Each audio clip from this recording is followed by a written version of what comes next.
Hello, and welcome to our presentation on the cycle and social dynamic of language development. I am Heriberto, and joining us later will be Abigaile. Language development. What is language development? ¿Qué es el desarrollo del lenguaje? Language development is a process starting early in human life. When a person begins to acquire language by learning it as it's spoken and by mimicry. Children's language development moves from simple to complex. Infants start without language. Yet by 4 months of age, babies can read lips and discriminate speech sounds. Aspectos de language. Aspectos del lenguaje. Fonético. Fonológico. El estudio del sonido de un lenguaje. Phonology. The study of the sounds of a language. Sintáctico. La gramática de un lenguaje. Syntax. The grammar of a language. Semántico. El estudio del significado de las palabras. Semantics. The study of the meaning of the words. Pragmático. Las reglas que guían cómo usamos el lenguaje en situaciones sociales. Pragmatics. The rules that guide how we use language in social situations. Lenguaje y el cerebro. Hay dos mitades o hemisferios que comprenden el cerebro humano. El lado izquierdo contiene dos áreas que es la central para el lenguaje. Una de esas partes es llamada brocas. Es la parte del cerebro que está relacionada con la producción del habla. La otra parte se llama Wernicke. Es la parte del cerebro que tiene que ver con el entendimiento y significado en el habla. There are two halves of or hemispheres that comprise the human brain. The left hemisphere contains two areas that are central to language. One of them is called Broca's area, that part of the brain that is involved in the physical production of speech. The other one is called Wernicke's area, the part of the brain that has to do with understanding the meaning in speech. In this picture of the brain, we are going to see the functional areas of the cerebral cortex. Number 4, the Broca areas, which is in charge of muscle speech. Number 8, which is the Wernicke area, is in charge of writing and spoken language comprehension. Función del cerebro en la comunicación. La comunicación consiste en dos facetas: aspecto sensitivo, recepción del mensaje, en el que intervienen los ojos y los oídos. Aspecto motor, emisión del lenguaje. Aproximadamente el 30% de la corteza cerebral está destinada para las funciones del habla y del lenguaje. Function of the brain in the communication. Communication consists of two stages. Sensitive aspect, reception of the message, in which the eyes and the ears intervene. Motor aspect, emission of the language. Approximately 30% of the cerebral cortex is designated for speech and language functions. Stage prelinguistic from 0 to 12 months. Babbling, dilation, syllables with great difficulty, respond to his name, ecolalia. Oh, you're gonna eat his eye? Hannah is learning to connect the pictures with words, a great help as she struggles to develop speech skills. Pediatricians say reading to your kids is a great idea, but so is just talking to them. Talking to your baby is so important because babies get their greatest comfort from the human voice. Simply talking about whatever you're doing is a good way to keep up the parent-child dialogue. Fold the shirt. Hannah is off to a good start. The babbling she does now will turn into words later. Meanwhile, Hannah's just trying to hold up her end of the conversation. The smiling and the gurgling and the babbling is the very first conversation that they're having. Right around age 2, you should be able to understand about 50% of what your child says. She should also be putting together 2-word sentences at this point. A couple of more milestones. At age 3, you should be able to understand about 75% of what your child says, and she'll use 3-word sentences. And by age 4, nearly 100% with more complex sentences being used. Developmental milestones: 3 months, point and curling; 6 months, bubbling; 12 months, first words; 18 months, knows 5 to 40 words; 2 years, 150 to 300 words, 2 or 3 word sentences; 3 years, 900 to 1,000 words as short questions; 4 years, 2,000 words, 5 word sentence; 5 years, identifies letters, creates longer sentences. Developmental milestone to watch for. Because stuttering is most likely to be successfully intervened when treated early, young children should be accessed if they have stuttered for 3 to 6 months or more, and if the deficiency is pronounced around the 18 to 24 months milestone. What is stuttering? Stuttering is a communication disorder in which the flow of the speech is broken by repetitions like this, prolongations like this, or a normal stoppage, no sounds, or sounds or syllables. There may also be unusual facial or body movements associated with the form to speak.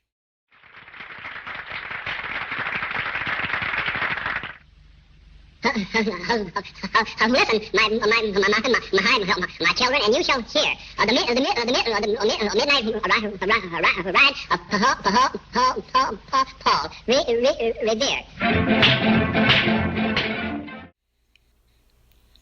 Anyone can start at any age, but most commonly children who are learning to form words into sentences. Boys are more likely than girls to stutter. Normal language deficiency most often starts between the ages of 18 and 24 months. Hello, this is Abigaile. I'll be taking you through the second half of our presentation. Here's a list of 6 of the most common speech-language disorders. We've started looking already at stuttering, and we'll look at that more in a moment, but first I want to explain briefly the meaning of the other disorders in the top 6. Number 1, apraxia of speech is a motor speech disorder affecting an individual's ability to translate conscious speech patterns into motor execution. Skipping to number 3, dysarthria is often characterized by slurred or slow speech that can be difficult to understand. Common causes include nervous system disorders and conditions that cause facial paralysis or tongue or throat muscle weakness. Number 4, lisping. Most people know this one, in which S and Z are most often mispronounced. For example, as in speech. Number 5, spasmodic dysphonia, the disorder in which the muscles that generate a person's voice go into periods of spasm. This results in breaks or interruptions in the voice. Researchers think it may be caused by a problem in the basal ganglia of the brain. And number 6, cluttering. It's a fluency disorder characterized by a rapid and or irregular speaking rate, excessive disfluencies, and often other symptoms such as language or phonetical errors and attention deficits. To identify clutter, you must listen to non-stuttered speech of the speaker in order to differentiate it from stuttering. Looking into things that may affect children's ability to acquire and develop normal speech and language reveals the following factors. Socioeconomic status. Low socioeconomic status results in disproportionate levels of language development delays and debilities for children of impoverished families. Genetics plays a role in some language disorders, stuttering among them. Gender. Males are more likely to have a language disorder both in childhood and as adults. Social environment. Impoverished environs can affect a child's development profoundly, in extreme examples leaving the critical brain areas for language comprehension and emission underdeveloped. And finally, family reading habits. Reading to young children helps to advance their language acquisition. Returning to our focused look at stuttering, different types of stutters are sound or syllable repetition, he, whole word repetition, the, multiple word repetitions, prolongations, blocks when a word just won't come out, and insertions, like when you add an extra word like into your sentences. There are 4 total theorists mentioned briefly in this presentation, so you may choose the one you find most interesting for your class response. First, we have Dr. Charles G. Van Ripper, founder of the Department of Speech Pathology and Audiology and himself a stutterer. He was the developer of the Midvus fluency technique. In many cases, stuttering can be helped by therapy. In Midvus, clients are first motivated, meaning encouraged to talk openly about their feelings and needs. Identification means helping the person become more aware of their stuttering, as well as potential triggers for it. Many times, stuttering is a result of, or worsened by, anxiety or fear. So, Van Ripper also focused on helping clients confront their fears in desensitization. Other phases of Midfuss treatment are variation, approximation, and stabilization. In Midfuss negative practice, also known as stuttering modification, the main goal is not to stop stuttering, but to do it more easily and to modify speech to reduce the severity of the stuttering. Another thing that happens with stuttering on purpose is that the fear of stuttering is confronted, reducing anxiety and covert and avoidance behaviors. Introducing variation into the vocabulary of a person who stutters helps increase their speaking control in a variety of settings. This promotes a sense of mastery, which in turn lowers anxiety, which helps with gaining speaking control, creating a positive loop of overall speech and control improvement. According to B.F. Skinner, language is shaped through operant conditioning and the use of reinforcements. Skinner was correct in thinking that children's speech development can be encouraged and shaped by behaviorism, but he was incorrect to assert that there would be no physical structure in the brain specific to language acquisition, and that behaviorism could account for the entire language learning process. He was incorrect when he took a stand against Noam Chomsky's theory of nativism as well, which we will discuss next. But first, a 1-minute video clip explaining Skinner's behaviorism. Today, we are going to talk about behaviorism. Behaviorism combines psychology and structural linguistics. These two combine to form the audiolingual method. One of the keys to ALM is SRR, which stands for stimulus, response, reinforcement. As an example, let's take a baby, the sentence "I love you," and candy. The baby learns to say "I love you" to get candy.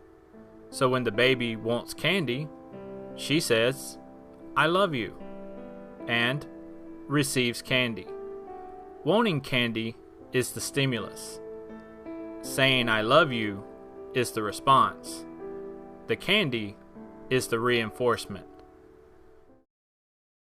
Noam Chomsky developed a theory that proposes that the human brain is innately wired to learn language, a theory known as nativism. Chomsky claimed that learning spoken language triggered the activation of what he called a universal grammar. Next, we'll view a short animation on Chomsky's theory of language acquisition. Language sets us apart. Other animals communicate, but they don't have anything approaching the sophisticated grammar of human languages. How is it that we learn to speak and think in language so easily? Young children become adept in a new language very quickly. Since the dawn of philosophy, thinkers have argued about whether or not we have innate ideas, whether we are born knowing things as Plato believed, or rather as John Locke and other empiricists argued, the mind is a blank slate on which experience writes. An American linguist, Noam Chomsky, gave a twist to this debate in the 1960s by demonstrating that children learning to speak just don't have enough information to form the complex grammatical maneuvers that allow them to generate unlimited new and original sentences. Yet they do so with ease. There's a poverty of stimulus. Something else must be going on. Chomsky's hypothesis was that there are inborn structures in our brain, what he called a language acquisition device, or LAD, which gives us a natural propensity to organize the spoken language that we hear in various grammatical ways. Without that, we couldn't get started as language learners. If he's right, language structure is hardwired as a kind of universal grammar. Our slates have been written on before we emerged from the womb.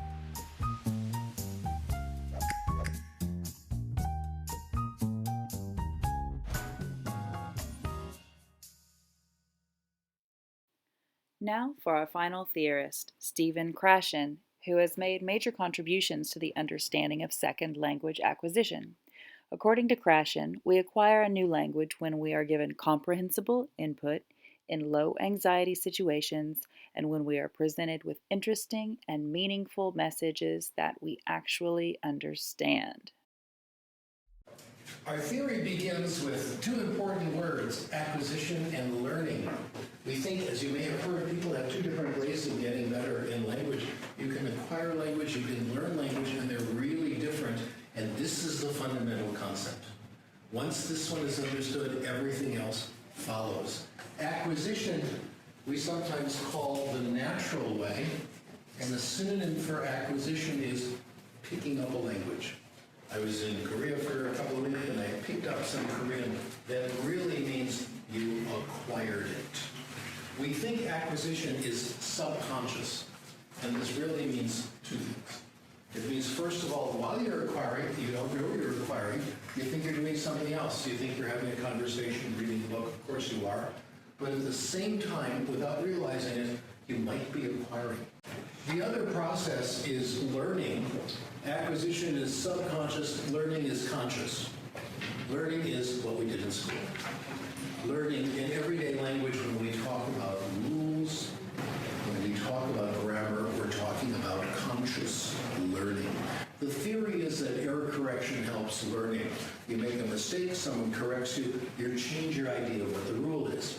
That's how it works in theory. We'll see. The research shows that it's a very limited process. But the research has been telling me, again, every day, no matter where you look, you come back to this. The action is with acquisition. Acquisition gives you fluency and accuracy. Even for the most analytic thinking, grammar-loving adult, it's at least 95% acquisition. For the child, it's 100%. As previously mentioned, children with stuttering disorder fare best when issues are treated early, so if a child you know seems to be struggling, recommend to their parents that they see a licensed speech and language pathologist sooner rather than later. One common assessment tool, and something you'll want to make note of, is the Pediatric Stuttering Assessment. Endorsed by the American Speech Language Hearing Association, it is a questionnaire completed in part by the parents and in part by the speech pathologist based on direct observation of a child. It assesses the existence and magnitude of the stuttering problem, the possible effects of the school and home environment, medical and family history with an eye toward possible genetic predisposition, and various components of emotional well-being. Thank you so much for viewing our presentation. We hope you enjoyed it. In summary, children are affected by many different language acquisition disorders with myriad causes. Some can be effectively treated, others are intractable, but the lives of all children can be enhanced by the exercise of patience and understanding.